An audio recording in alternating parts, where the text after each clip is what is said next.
this just feels like such a big effort for me to walk. I'm so tired now. This was Tina Starmer just a few years ago. Suffering from an aggressive form of multiple sclerosis, she could barely walk. She even found it difficult to speak properly. But today, here she is, striking a yoga pose. And listen to her voice now. I used to be in a wheelchair and now I can stand like this.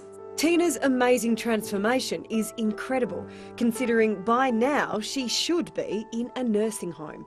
And she's not the only one. At 47, Nicole Corrie could barely walk. She too suffered from aggressive MS. I was heading for full-time care. I couldn't put my shoes and socks on, I couldn't dress myself, I couldn't cut up my food.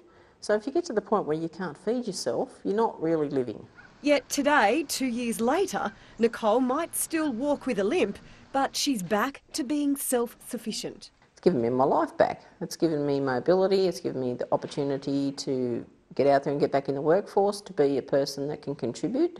MS is an autoimmune disease, so the key for Tina and Nicole was to create a new immune system free of MS. It's done using hemopoietic stem cell therapy. The patient's stem cells are harvested from their blood. Then an intense chemotherapy regime kills off the patient's MS-ridden immune system. At that point, the harvested stem cells are re-injected into their body. We're rebooting the immune system, removing the cells we don't want, and within a week to 10 days, you've got a whole new immune system. Neurologist Dr Colin Andrews was one of the first in Australia to use the treatment, only suitable for patients with aggressive MS that existing medication can't treat. It's important to have the right window of opportunity, because once that passes, they're not going to be suitable for the treatment. Recent overseas studies have had a 95% success rate of stopping the disease. Well, it's giving them a life, and they can go to work. If these patients hadn't had the treatment, where would they be now? Well, some of the more severe ones would be in a nursing home now, and the less severe ones would probably not be walking. Dr Andrews managed to successfully treat 8 patients with the stem cell therapy here at Canberra Hospital. But halfway through the 9th patient, after they'd harvested her stem cells, but before she underwent chemotherapy, the hospital closed the program down on the grounds it was unethical. What we're doing here is harvesting the patient's own cells. It's not cells from elsewhere or from any other source. So I can't see there's an ethical issue. I was completely devastated, heartbroken that other Australians couldn't get what I got, for a second chance in life. 40-year-old Carmel Turner was one of Dr Andrews' first patients. Before the treatment, her body was declining fast.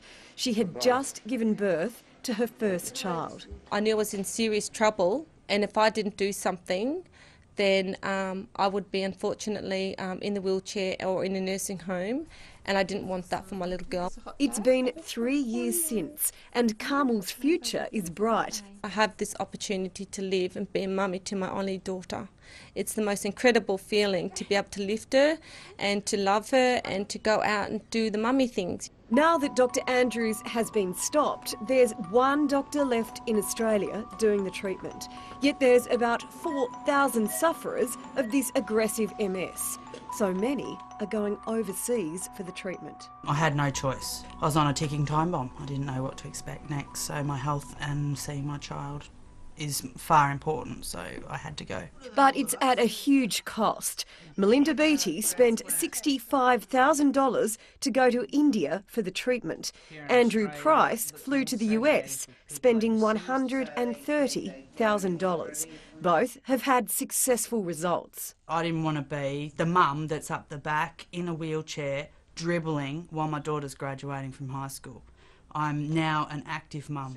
They've now formed an organisation to lobby the federal government, but they're up against it, with MS Australia refusing to support it yet. The procedure itself, still in its experimental phase, very much only works with a very small number of people. It's a procedure, it's not an experiment, something that's been around for 10 years.